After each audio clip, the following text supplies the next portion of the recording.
الحمد لله نحمده ونستعينه ونستغفره ونؤمن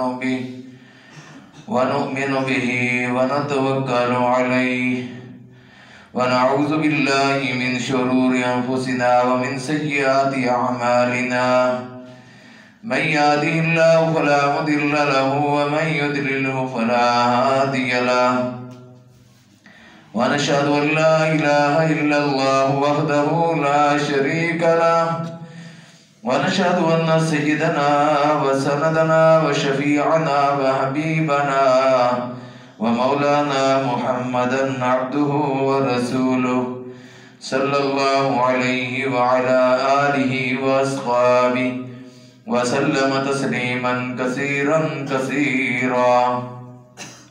أما بعد فأعوذ بالله من الشيطان الرجيم. بسم الله الرحمن الرحيم.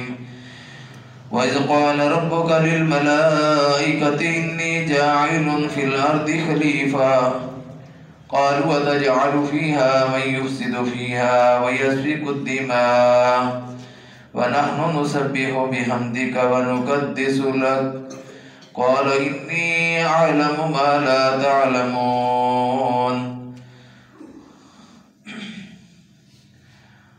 حضرات گرامی قدر، السلام علیکم ورحمۃ اللہ وبرکاتہ. میں نے آپ کے سامنے سورہ بقرہ کی ایک آیت تلاوت کی ہے. اللہ سے دعا اللہ مجھے قرآن و سنت کے مطابق بیان کرنے کی اور مجھے اور آپ کے سر پر عمل کی توفیق نصیب فرمائے. اس میں اللہ تعالیٰ نے تخلیق آدم کے متعلق بات کی ہے. آدم علیہ السلام کو اللہ نے پیدا کرنے کے متعلق کہ جب تیرے رب نے فرشتوں سے کہا کہ میں زمین میں خلیفہ بنانے والا ہوں، انہوں نے کہا کیا تو اس کو زمین میں بنائے گا جو اس میں خون ریزی کرے گا، فساد کرے گا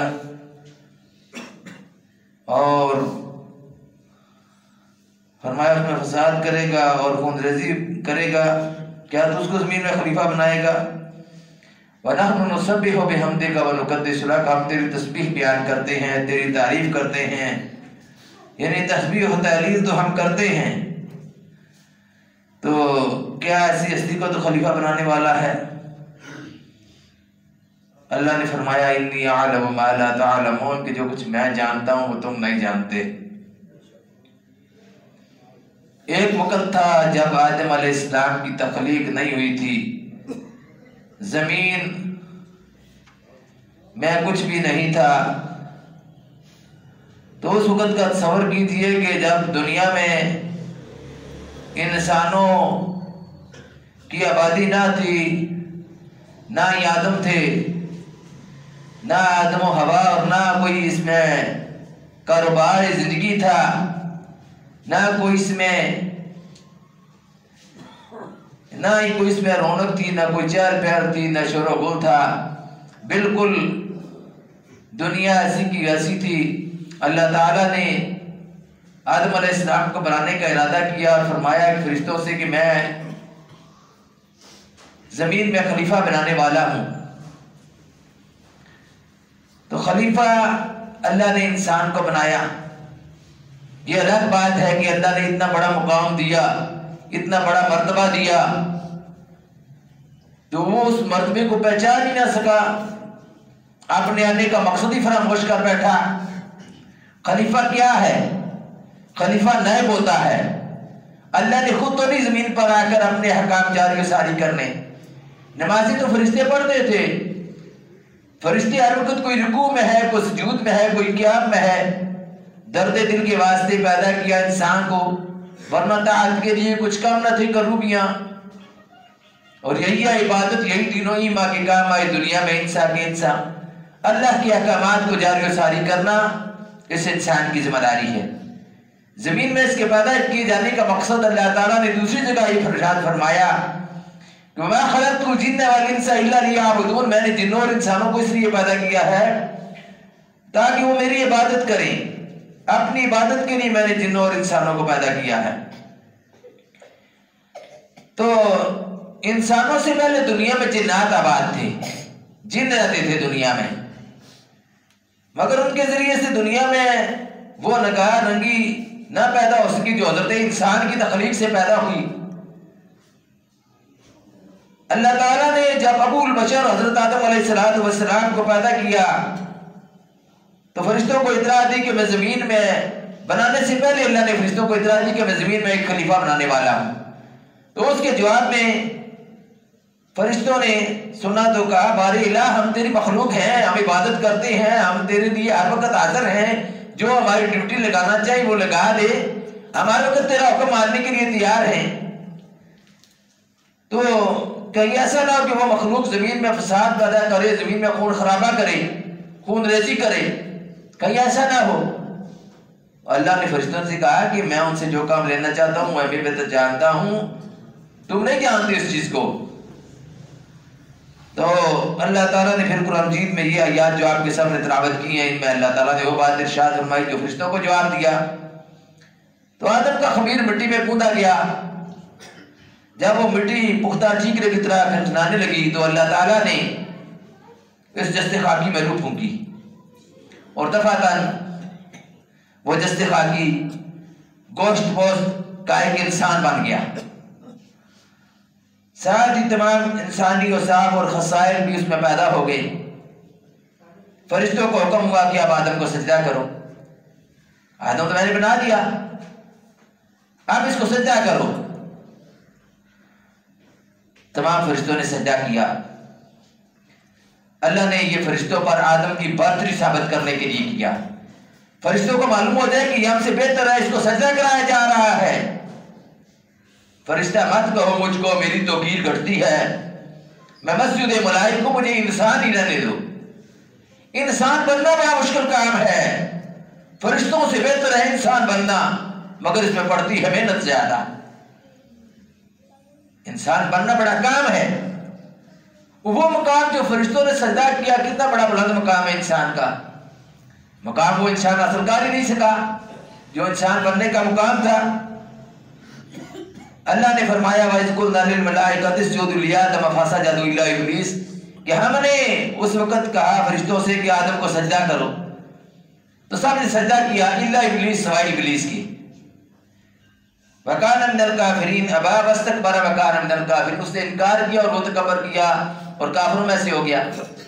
تکبر عزازیل راخار کرد بزدان لعنت گرفتار کرد۔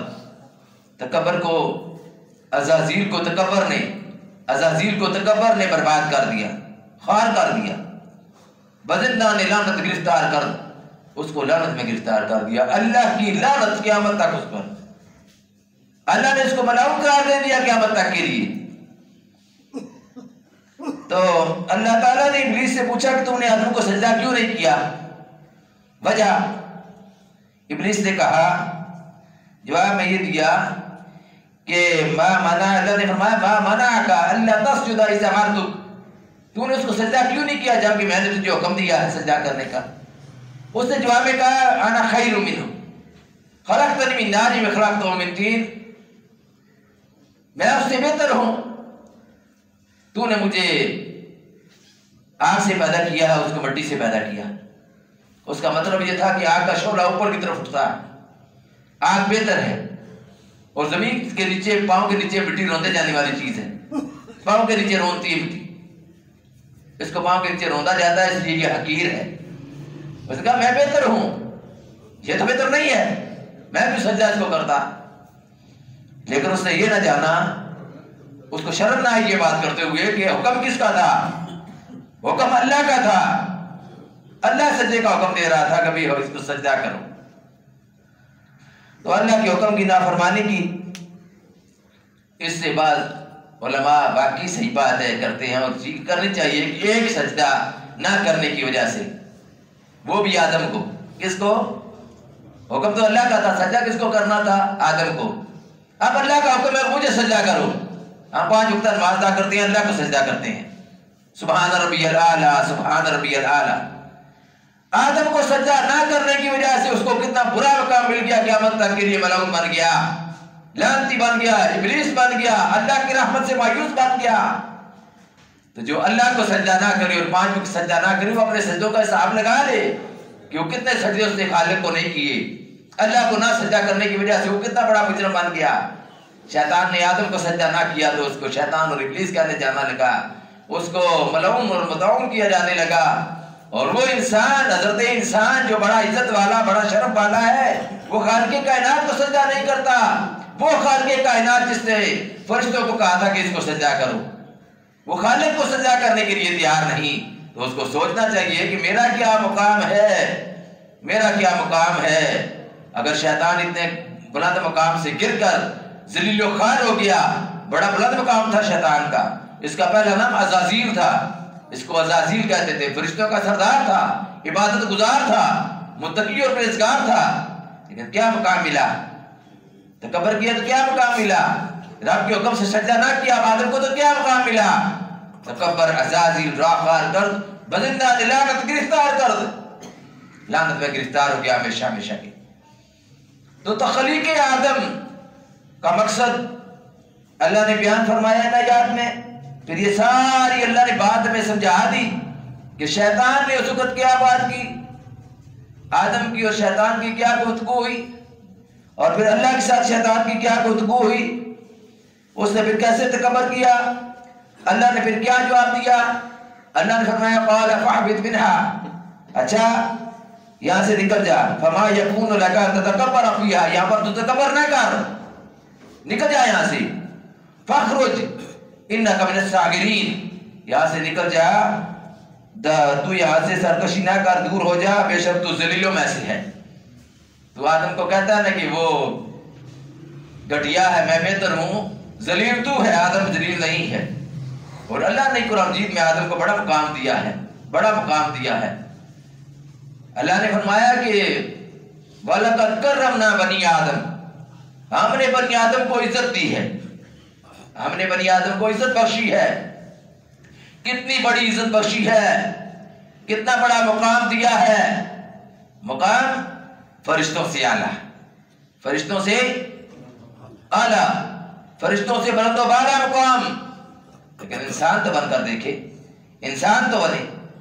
آج انسان کو دیکھ کر شیطان اپنی ان باتوں میں سچا بھی ثابت ہو رہا ہے، خون ریزی انسان کر رہا ہے، مفسد انسان ہے، اور انسان وہ سارے کام کر رہا ہے جو شیطان، جو کام خود وہ کرنے سے ڈرتا ہے۔ یہ جب شرک کرتا ہے، جب یہ قتل و غارت گری کرتا ہے، جب یہ فساد برپا کرتا ہے، تو اللہ کے سامنے شیطان کیا کہتا ہے؟ انی اخاف اللہ، میں اللہ سے ڈرتا ہوں، میں اللہ سے ڈرتا ہوں۔ حالانکہ وہ ڈرتا وہ بھی نہیں ہے، اس نے اللہ کے حکم کی نافرمانی کی تھی، لوگوں کو گمراہی کی طرف لے کر جاتا ہے، لوگوں کو برائی اور بے حیائی کی طرف لے کر جاتا ہے۔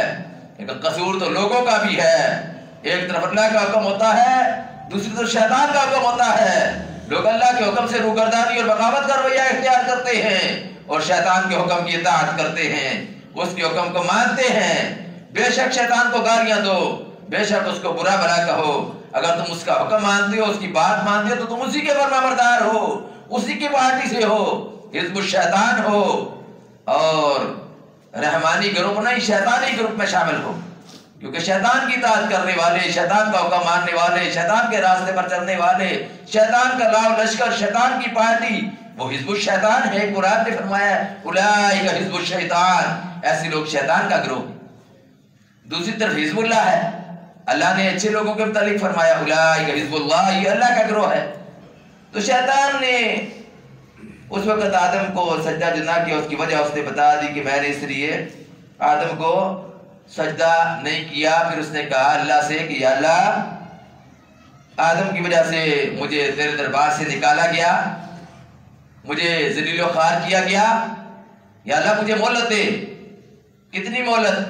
اس نے کہا یا اللہ مجھے قیامت تک کے لیے مہلت دے۔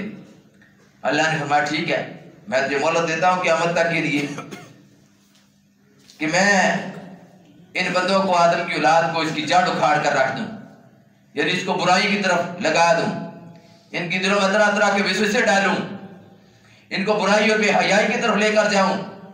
اللہ تعالیٰ نے فرمایا جا، تجھ کو مہلت ہے قیامت کے دن تک، تجھ کو مہلت ہے قیامت کے دن تک۔ اور لیکن یہ بات یاد رکھ کہ جو تیرے بہکاوے میں آئیں گے جو تیری بات مانیں گے، جو تیرے راستے پر چلیں گے، وہ فرمایا کہ سب کو جہنم میں جھونک دوں گا، تجھے بھی جہنم میں جھونک دوں گا، ان سب کو بھی جو تیرے پیچھے چلیں گے ان کو بھی جہنم میں جھونک دوں گا۔ اور دوسری طرف فرمایا یہ بھی یاد رکھ، جو میرے مخلص بندے ہیں، جو میرے خالص بندے ہیں، ان پر تیرا بس نہیں چلے گا، ان پر تیرا زور نہیں چلے گا، وہ تیرے پردے میں نہیں آئیں گے، تیرا کوئی داؤ، تیرا کوئی فریب، تیرا کوئی دھوکہ پر نہیں چلے گا۔ قال ھذا صراط علی مستقیم، اللہ نے فرمایا کہ یہ جو میرا سیدھا راستہ ہے، صراط مستقیم ہے۔ فرمایا ان عبادی لیس لک علیہم سلطان الا من اتبعک من الغاوین، فرمایا کہ جو مجھ تک پہنچانے والے راستے ہیں وہ صراط مستقیم ہے، جو میرے مخلص بندے ہیں ان پر تیرا زور نہیں چلے گا، صرف انہی پر تیرا زور چلے گا جو بھٹک گئے ہیں۔ ان جہنم موعدہم اجمعین، ان سب کے لیے میں نے جہنم کا عذاب تیار کر رکھا ہے، ان سب کو جہنم میں ڈالوں گا۔ تو اس وقت سے لے کر آج تک شیطان انسان کے پیچھے پڑا ہوا ہے، وہ انسانوں کو طرح طرح کی ہیلوں سے، قسم قسم کے دھوکوں سے، فریب سے، فراڈ سے، طرح طرح کے چکر سے، طرح طرح کی تدبیروں سے آدمیوں کو گمراہ کرتا رہا ہے اور کر رہا ہے۔ لوگ اس کی گمراہی کے پھندے میں پھنس رہے ہیں، مگر اللہ کے مخلص و نیک بندے وہ شیطان کے فریب سے محفوظ، وہ اس لیے محفوظ شیطان کے فریب سے رہتے ہیں کہ وہ اللہ کے احکامات کی پیروی کرتے ہیں، ان کو معلوم ہے کہ یہ ہمارا دشمن ہے۔ اب جو لوگ شیطان کے پھندے میں پھنستے ہیں ان کو بھی معلوم ہے، ان کو کہیں گے کہ شیطان تمہارا دوست ہے یا تمہارا دشمن ہے، وہ کہیں گے کہ شیطان ہمارا دشمن ہے، مانیں گے شیطان دشمن ہے۔ اللہ نے قرآن فرمایا انہ لکم عدو مبین، وہ تمہارا کھلم کھلا دوست دشمن ہے، تمہارا کھلم کھلا دشمن ہے۔ وَأَنِ اعْبُدُونِ هَذَا صِرَاطٌ مُسْتَقِيمٌ، میری بات کرو یہ سیدھا راستہ ہے۔ فرمایا کہ یا آدم لا تعبد الشیطان، شیطان کی عبادت نہ کرو، انہ لکم عدو مبین، وہ تمہارا کھلم کھلا دشمن ہے، شیطان کی عبادت نہ کرو۔ عبادت بھی ہے شیطان کی، اس کے احکامات کو ماننا اس کی عبادت ہے، اللہ کے احکامات کو ماننا اللہ کی عبادت ہے، شیطان کے احکامات کو ماننا، اس کی باتوں کو ماننا شیطان کی عبادت ہے۔ کوئی آدمی اگر شیطان کو گالیاں بے شک دیتا رہو، اس کو برا بھلا کہے، لیکن جب اس کی بات مانتا ہے وہ شیطان کی عبادت ہی کر رہا ہے۔ امام راضی رحمۃ اللہ علیہ نے اپنے تفسیر کبیر میں یہی بات ارشاد فرمائی ہے کہ یہی شیطان کی عبادت ہے کہ شیطان کی بات کو مانا جائے، اس کی بات پر عمل کیا ہے۔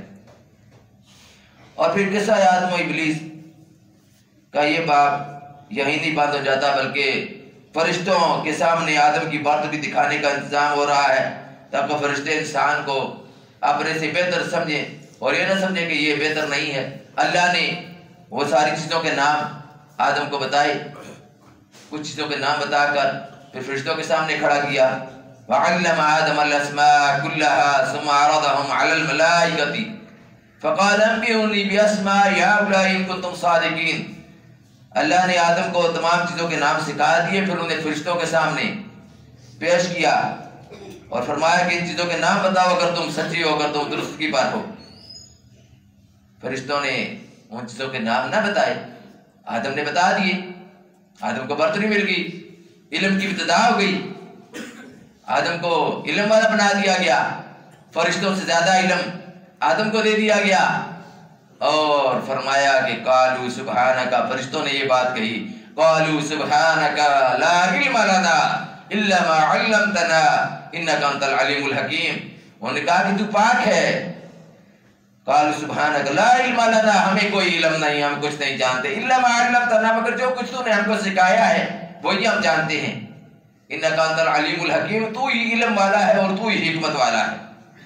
فرشتوں نے یہ بات اب اللہ تعالیٰ کو کیا فرما دی، فرمایا اللہ نے قال یا آدم انبئہم باسمائہم، چل آدم ان کو نام بتا ان چیزوں کے، ان اسماء نام چیزوں کے ان کو بتاؤ کیا ہیں۔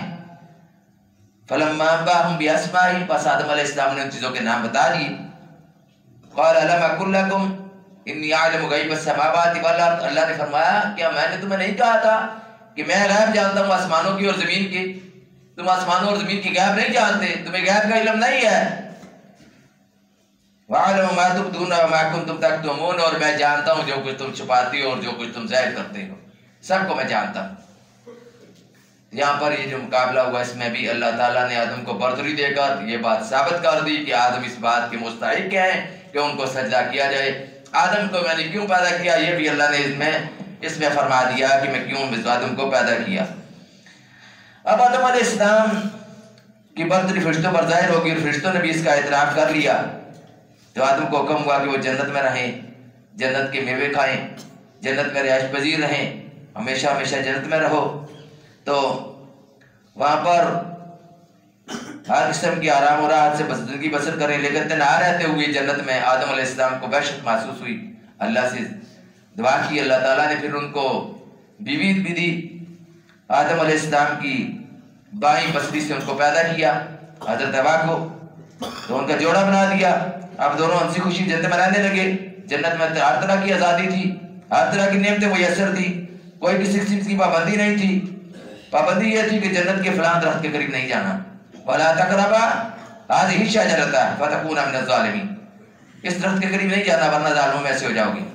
اب شیطان نے وسوسہ ڈالا، نسیان ہو گیا، بھول گئے، اللہ کے حکم کی نافرمانی تو نہیں کرنے والے تھے، اللہ کے نبی تھے، بس بھول چک ہوگی۔ شیطان نے نسیان کا کام کیا اور وسوسہ ڈال دیا۔ اس نے یہ دل میں بات ڈالی کہ تم اس درخت کے قریب جاؤ گے تو یہاں پر ہمیشہ ہمیشہ رہو گے، یہ تمہیں اس لیے کہا جا رہا ہے کہ تاکہ تم یہاں پر ہمیشہ نہ رہو۔ اب وہ درخت کے قریب چلے گئے، جب درخت کے قریب چلے گئے اسی وقت ہی ان کا ستر ننگا ہو گیا، لباس ان کا اتار دیا گیا۔ اب وہ درخت اس کے پتے لے کر انہوں نے اپنے آپ کو ڈھانپا اور اللہ سے دعا کی، اللہ نے وہ دعا سکھلائی۔ جب یہ کام ہو گیا تو پھر اللہ نے اب وہ سمجھ گئی کہ ہم سے کوئی غلطی ہو گئی ہے، شیطان نے ہمیں دھوکہ دے دیا ہے۔ دعا اللہ سے کہی ربنا ظلمنا انفسنا وان لم تغفر لنا وترحمنا لنکونن من الخاسرین، اے اللہ ہم نے اپنی جانوں پر ظلم کیا، اگر تو نے بھی معاف نہ کیا اور ہم پر رحم نہ کیا تو ہم خسارہ پانے والوں میں سے ہو جائیں گے، ہم گھاٹا پانے والوں میں سے ہو جائیں گے۔ اصل بات یہ ہے کہ اللہ نے توبہ بھی قبول کر لی، شیطان نے نہیں توبہ کی، اکڑ دکھائی، تکبر کیا، وہ قیامت تک کے لیے ذلیل و خوار ہو گیا۔ جس نے توبہ کی، جو جھک گیا، عاجزیت ان کے ساری کا مظاہرہ کیا، اس کو اللہ تعالیٰ نے وہ مقام دیا کہ اپنا پیغمبر بنا دیا، نبوت سے سرفراز کیا۔ آدم علیہ السلام اللہ کے نبی ہیں، نبیوں کے باپ ہیں، جد الانبیاء ہیں، تو اللہ نے وہ مقام ان کو دیا۔ اصل جو قرآن مجید کی آیت پہلے تلاوت کی ہے نا، اللہ نے یہ کام کرنا ہی تھا، سارے یہ ہیلے وسیلے بن نہیں تھے، کیونکہ اللہ نے زمین میں آدم کو خلیفہ بنانا تھا، اور زمین سے مراد یہی زمین ہے جس میں اللہ نے آدم کو خلیفہ بنانا تھا۔ تو اللہ نے پھر جنت سے اتار دیا، نیچے بھیج دیا، فرمایا کہ جاؤ، میری نافرمانی نہیں کرنی، میرے احکامات آئیں گے ان پر عمل کرنا ہے، ان کی پیروی کرنی ہے، اور جاؤ جا کر زمین میں خلیفہ کی حیثیت سے زندگی گزارو۔ اب ان سب لوگوں کو خلیفہ بنایا گیا ہے، مجھے اور آپ کو خلیفہ بنایا گیا ہے، خلیفہ کی حیثیت سے ہم زمین میں رہ رہے ہیں۔ لیکن خلیفہ صاحب سے پوچھیں تو صحیح کہ خلیفہ کا مفہوم کیا ہے؟ یہ تو بالکل ایسے ہی ہے کہ جیسے میں بڑا اونچا مقام دے دیا گیا ہو، کہ کسی آدمی کو صوبیدار بنا دیا گیا ہو یا جنرل کرنل بنا دیا گیا ہو، اور وہ جوتے پالش کرنے پر فخر محسوس کرے کہ میرا یہی کام بہتر ہے۔ ہماری کیفیت بالکل ایسی ہے، ہمیں مقام بڑا بلند دیا گیا ہے، ہم نے اس مقام کو چھوڑ دیا۔ جب اس مقام کو ہم بھول گئے اور چھوڑ دیا تو ہم پھر ذلیل و خوار ہو رہے ہیں دنیا میں، کیونکہ ہم نے وہ جو خلیفہ کا مقام تھا اس کی پہچان نہیں کی، اس کی ہم نے قدر نہیں کی، اس کو ہم نے نہیں پہچانا، نہیں جانا کہ ہمیں کس مقام پر کھڑا کیا گیا ہے۔ اللہ سے دعا اللہ میں عمل کی توفیق نصیب فرمائے۔ باخر دعوانا الحمدللہ رب العالمین۔